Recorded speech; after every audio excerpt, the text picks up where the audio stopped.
আমার সমস্ত বন্ধুদের জানাই শুভ সকালের আরেকটি নতুন দিনের শুভেচ্ছা। দেখো বন্ধুরা, এই সমস্ত সবজিপাতি পরিষ্কার করে রেখেছি, রান্নাবান্নার তোড়জোড় শুরু হবে।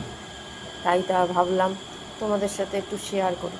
তোমাদের সাথে তো অনেক কিছুই শেয়ার করি, তাই এইটাও একটু শেয়ার করলাম। কেমন লাগলো অতি অবশ্যই জানিও কিন্তু বন্ধুরা।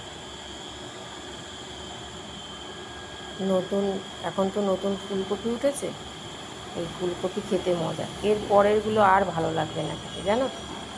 আর এই যে জিনিসটা দেখছো, এটা তো অবশ্যই প্রয়োজন, কারণ তেতো ছাড়া শরীর ভালো থাকে না, তাই জন্য তেতো অবশ্যই প্রয়োজন। এই দেখো, বুঝতে পেরেছো? কচু।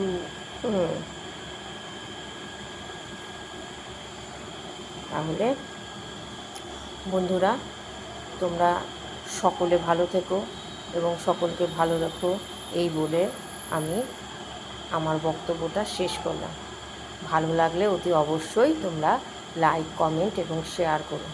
প্লিজ তোমরা চ্যানেলটা সাবস্ক্রাইব করে দিও। আর যদি কেউ ফেসবুক থেকে দেখো, আমার ফেসবুক প্রোফাইলটাকে ফলো করে দিও, ঠিক আছে?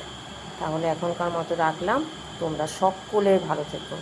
আগাম কালী পুজোর শুভেচ্ছা সকলকে।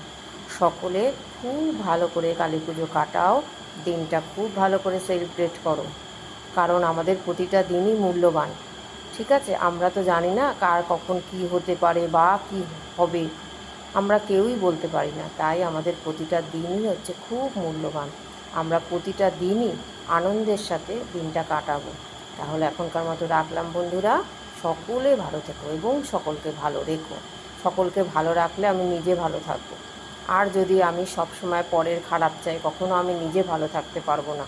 তাই সকলকে ভালো রেখো এবং তুমিও নিজে ভালো থেকো, এই বলে শেষ করলাম। টাটা বন্ধুরা। আমি ব্যাকে আছি তো, তাই হয়তো আমার মুখটা তোমাদের দেখাতে পারছি না। তাহলে ধন্যবাদ সকলকে।